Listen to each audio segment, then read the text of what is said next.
So here we saw Coulomb's law in scalar form. You can ask me a question then how is it going to look in the form of vector? Right?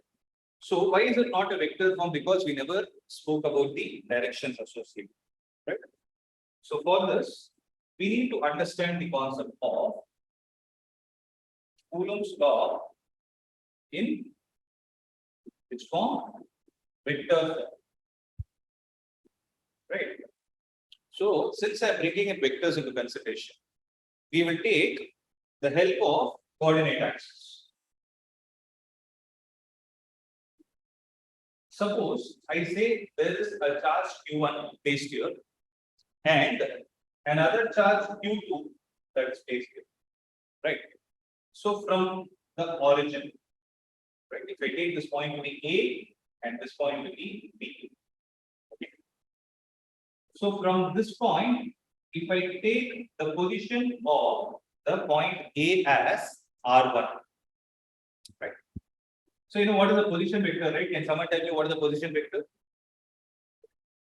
Any vector whose initial point is origin. So any vector whose initial point is origin is said to be a position vector. So the position vector of A is R1. Similarly for B, let me call it as R2. Have I cleared in this one? Right.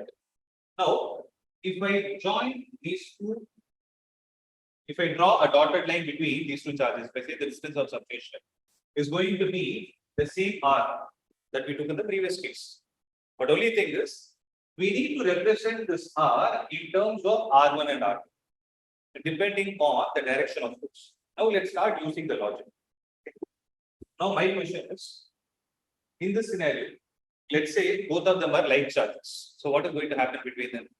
Obviously, repulsion. Means the first charge will try to repel the second. In which direction? So this side. Right. The question is, the repulsion could have taken place like this also. It could have repelled it in this direction also. Right. It could have happened. But there will be only one direction because the object cannot have multiple directions at the same instant. So which one is right? Is this one right or this one right? Are you able to understand my question? So if you see the first force that I've drawn, let's say there is the repulsion taking place. If you see this line, it is acting along the line joining these two charges. Whereas in the second scenario, what did I do? I drew some random direction and I'm trying to say, due to this direction, it is moving in this way. Means it is experiencing a force in this way. Is that right? So the answer is, the first point to be noted here is, since we are dealing with direction, electrostatic force always acts along. Can you complete the statement? Electrostatic force always acts along the line joining both the charges. That is the first point to be noted. How does it act? Force always acts along, completed, along the line joining both the charges. So I should remove this arrow mark also. So this will not come. Right. So this is going to be F. So this F is the one which I wrote it in the scalar form. The magnitude K Q1 Q2 divided by R square. But since I am giving an arrow mark here, I need to give a notation. Right. So can you tell me what is happening here? At this point, is the second charge experiencing the force due to one or the vice versa? Who is experiencing the force in this direction? The second is experiencing due to one or one due to two? Second due to one. So to this, what I will do is I'll subscript like this. It is F. I'll call it as F. What did I write? 2, 1. Okay. So it is F21. Similarly, the positive charge, this Q1, due to Q2 will experience force in which direction?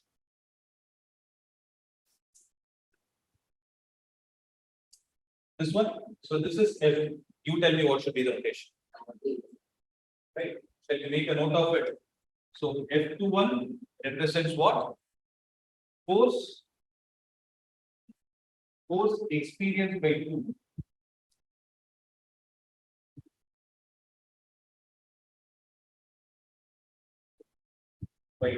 due to 1.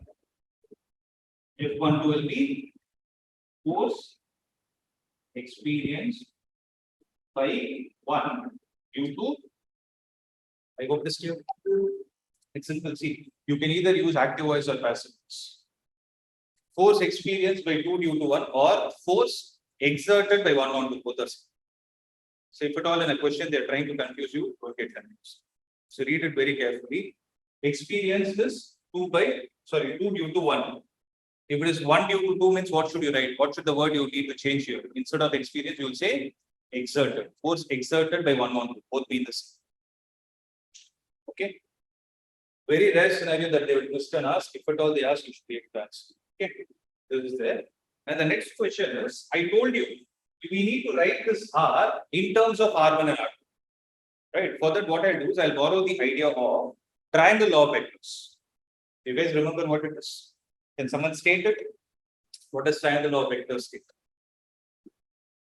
If 2 vectors are considered along the sides of a triangle in order, then the closing side of the triangle will give you the resultant taken in the reverse form.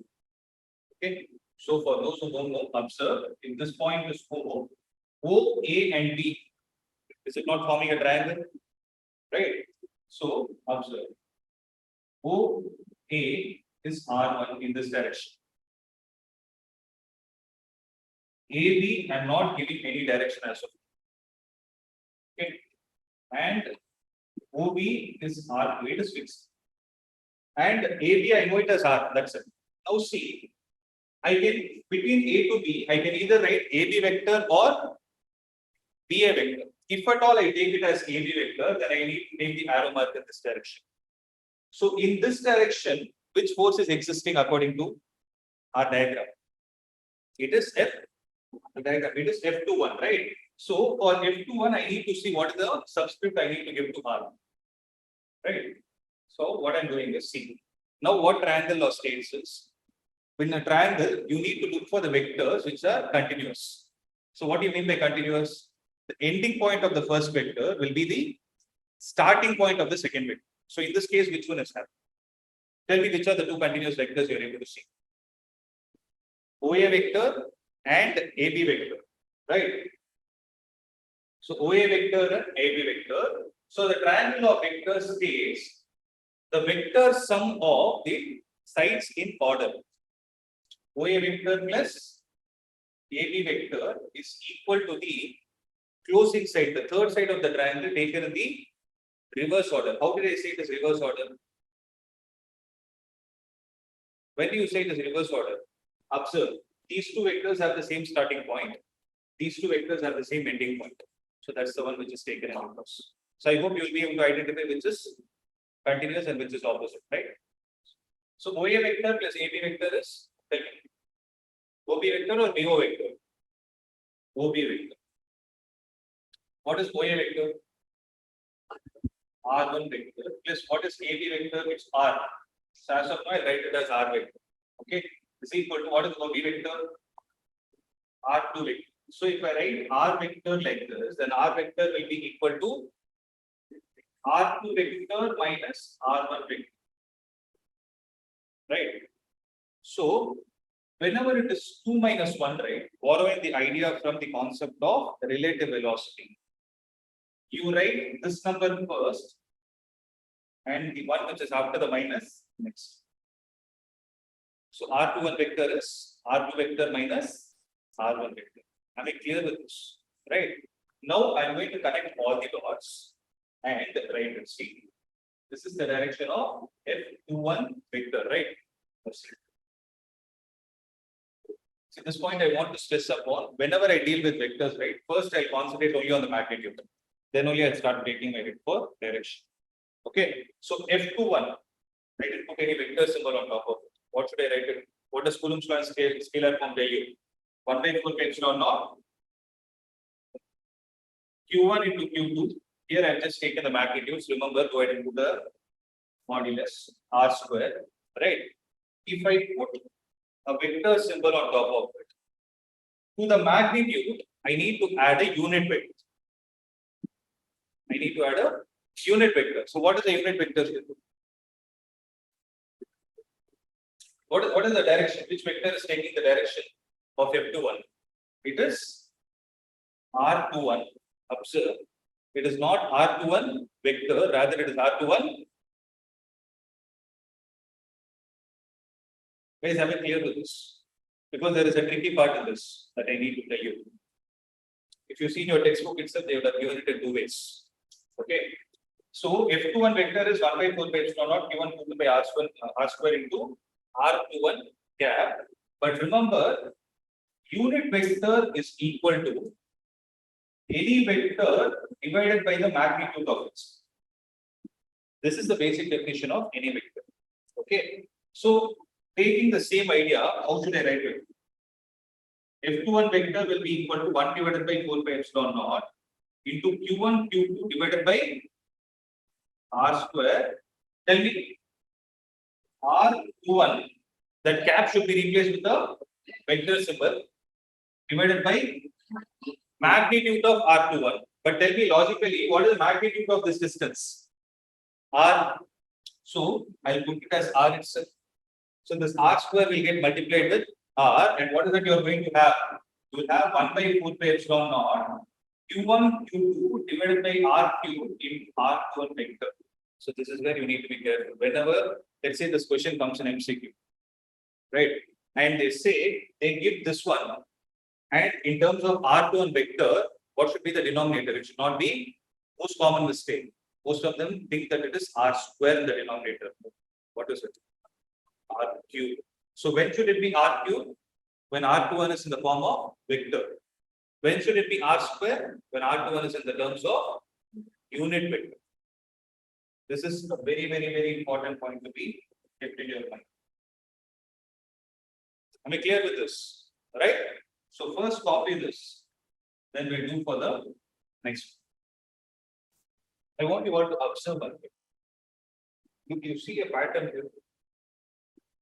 F with the subscript of 2, 1 has a unit vector with the subscript of 2, 1.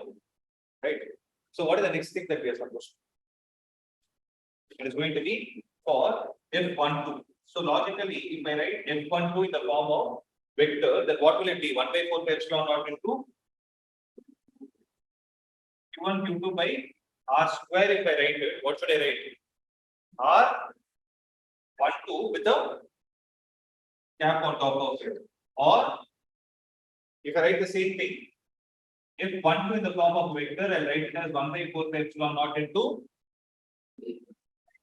Q1, Q2 divided by R cube. If it is R12, the form of a vector, R12 vector. Right? It's as simple as, you know how to derive it already. Right? What is the only change we need to do to this diagram? So you need to change the arrow mark. Instead of AB vector, you will write it as BA vector. Then which two vectors will become continuous? OB and BA will become continuous. OA will be the closing sign. Can you guys do that part? I mean, not now, like you know to do it, right? So once you finish the derivation, you can always write it similarly. Similarly, F1 vector will be the opposite.